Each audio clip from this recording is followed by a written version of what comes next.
Today I'm going to share a little bit of information with you about pick of the harvest.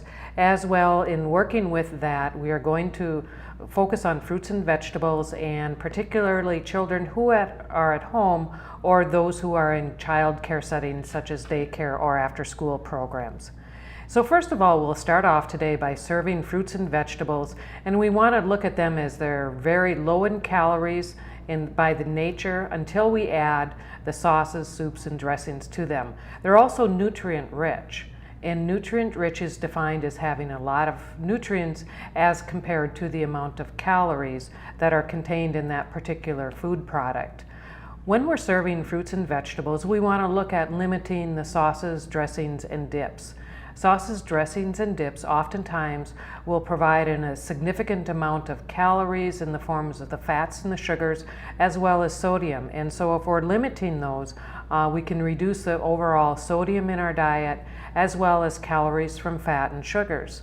Some of those examples might be if you're serving apple slices, rather than serve it with caramel sauce, to serve it with a slight sprinkle of cinnamon on there, and maybe a little bit of sugar in that cinnamon. But if you sprinkle that sugar on, generally you're going to dip less, you're going to have fewer calories than if you were dipping out of the caramel sauce. And as well, serving fruits or serving vegetables are often served with a side of French or blue cheese or ranch dressing on the side. If you take that dressing away, you're going to significantly reduce the calories in those fruits and vegetables that you serve, as well as the sodium. Then another thing that we want to look at is reducing added sodium, fats, and sugars in recipes. For those recipes which you're baking at home, you can significantly reduce the calories in those recipes by eliminating and or taking out a fourth to about a third of the sugars or fats. And in doing this, you can take that, those calories aren't in the dish, and by taking the sodium out of the dish, a lot of times the added dressings or sauces that you have will add that sodium back in. So you're reducing that. You can also limit the sodium and the fats in your recipes by using homemade soups as compared to canned condensed soups, or using lower sodium versions of those fruits, such as low fat or low sodium condensed soups that you're adding to those recipes. The next thing that you want to look at is utilizing whole foods rather than convenience food products. And whole foods are foods that you purchase that you're preparing at home. Convenience foods oftentimes, and that includes your deli products, will have higher fat, sodium, and sugars than what you would have added in the recipe if you're taking your celery stick at home and preparing that to make whatever soup that you're doing, as compared to adding cream of celery soup or some other type of soup, or adding some of those products. So you can generally contain the calorie or curtail some of those calories by eliminating some of those other convenience products. And deli products are notorious for having high fat, sodium, and sugars added to them.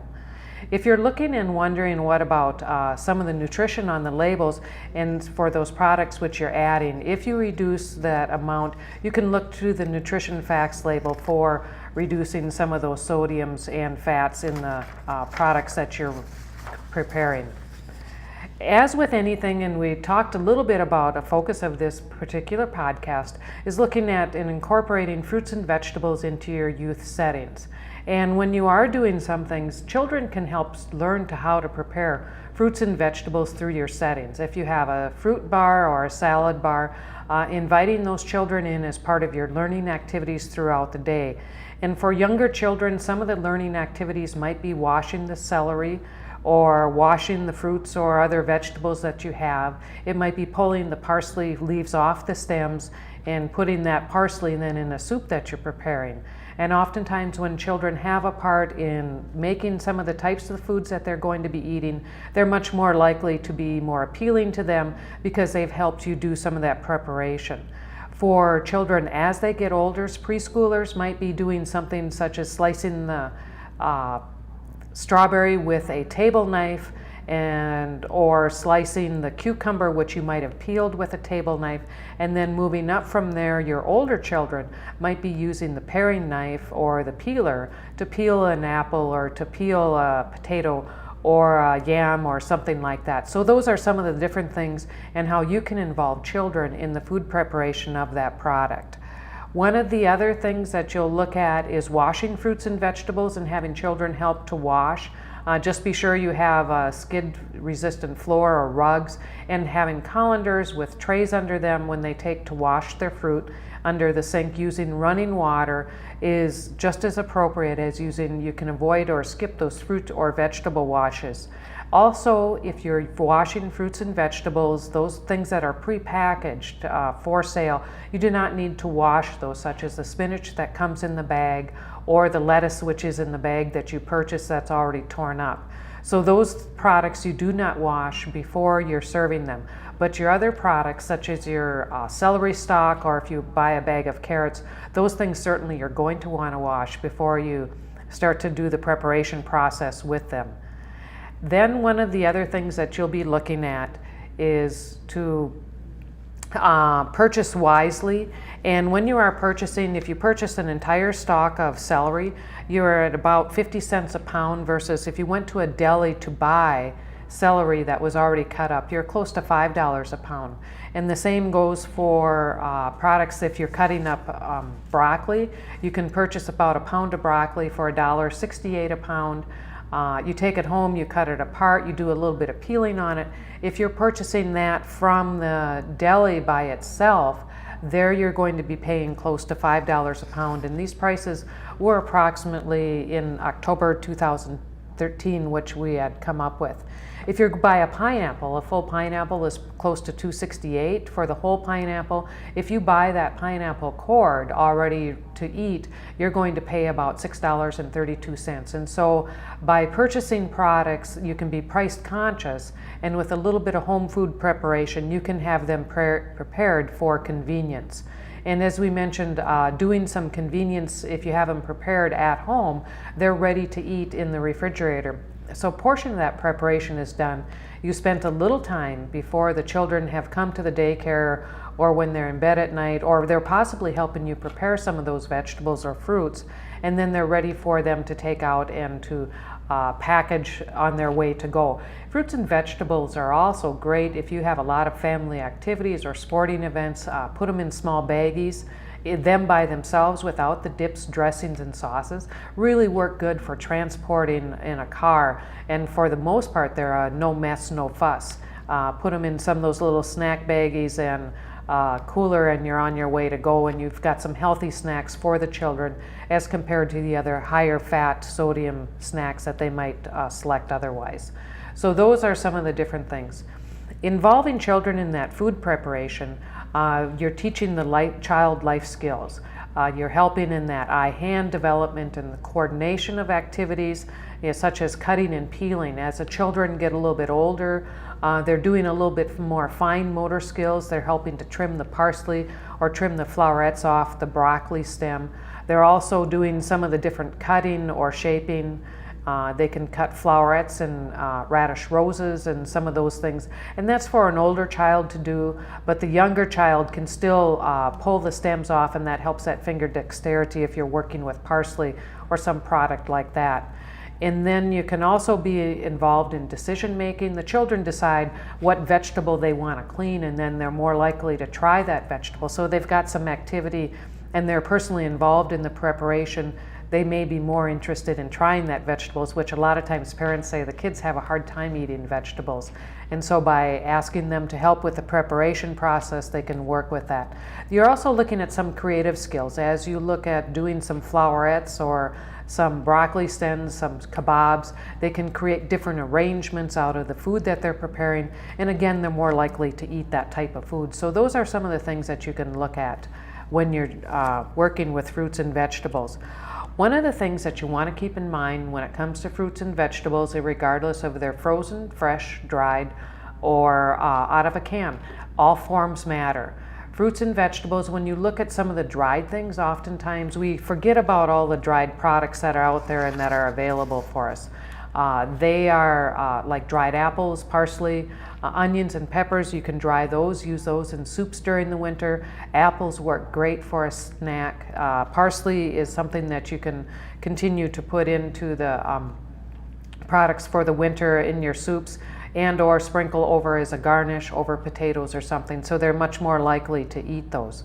When you look at some of the frozen fruits, those sometimes are served with ice crystals in them that keeps their texture a little bit. Once frozen fruits thaw, their texture becomes a little bit tougher, and they tend to water once those cells have expanded with the freezing. When they thaw, they're weeping out that liquid or that water, and so they're sometimes better served with ice crystals in them slightly. You can also look for package or freezer bag containers, and those fruits and vegetables are just as good frozen and very similar to nutrient as what the fresh ones are. Canned fruit, if you're doing any of that, if you're processing at home, look at canned fruit in fruit juice, or rather than your sugar syrup, which recipes often had shared a number of years ago. If you can peaches in apricot nectarine, or if you can pears and white grape juice, it reduces the calories and it provides more wholesome ingredient. And the same for what product you purchase. Purchase those fruits in canned juices as compared to a canned syrup. And lastly, take advantage of fresh and seasonal sales throughout the year. It helps to get you variety, and there's a number of sales that they vary during the year, and different seasons of the year will have different specials. And so you can look to some of those seasonal sales and take advantage of the price serving fresh. And again, fresh is just as good as frozen in regard to nutrient, because our frozen and or canned products today are often taken directly from the field to the processing, so they're at optimum nutrient quality. If you're purchasing fresh or have a home garden where you're growing vegetables, using those products within 3 to 4 days of your refrigerator, the longer they're in the refrigerator, the lower nutrient content that they're going to have. And so those are some of the things that we want to take advantage of as you're shopping for fruits and vegetables. And looking at some tasty ideas, keeping in mind with enzymatic browning and different seasons of the year, apples will have enzymatic browning. And it's an enzyme reaction once that cell is cut and exposed to the air. And it just will turn that product brown, and over a period of time it becomes unappetizing. With enzymatic browning, you can delay that process by sprinkling that product with a commercial product called Fruit Fresh, and or ascorbic acid by lightly spritzing the product or dipping it in lemon juice and or pineapple juice. And that would be like your apples or your bananas. If you're looking at potatoes, if you're peeling those in advance, just keeping those in some cold water will help to delay that browning or that enzymatic that oxidation of those cells. And so those are some of the things you can help to look at, keeping the food eye appealing while you're getting it ready and prepared for serving. If you're looking for tasty ideas, the ChooseMyPlate.gov website has a tremendous amount of activities to do for children in care settings and in different situations in school, as well as family meals in serving fruits and vegetables. There's also the National Center for Home Canning, and this will give you some ideas if you do can your own fruit at home on apricot or on juices to combine with various fruits as you're doing that home canning. And be sure to follow current canning recommendations that are put out by the USDA. Avoid those home canning recipes that maybe have come from grandma or other individuals that have been passed down in the past. As we do and find more research, we find safer ways to do things, and so you want to ensure the food safety of the product that you're preserving. You wouldn't purchase a product off the shelf that was not canned according to recommended guidelines, and so there's no point in canning, utilizing old canning guidelines or inappropriate guidelines at home and jeopardizing the safety of your family and or children who you care for.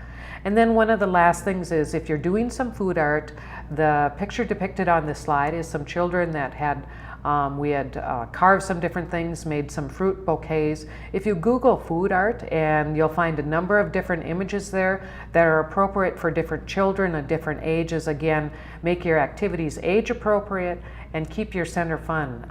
Keeping those children involved and looking at the pick of the harvest, no matter what type of the year it is, you can look at including fruits and vegetables in your diet. And then when the children have a little bit more of a say or a little bit more involvement in what they're doing, they're going to become accustomed and familiar with those fruits and vegetables, and it'll become a part of their everyday life. Thank you for your time today, and if you have any further questions, you can look to SDSU Extension, iGrow.org, And my name again is Marjorie Zastrow with the Aberdeen Regional Center in the area of nutrition. Thank you.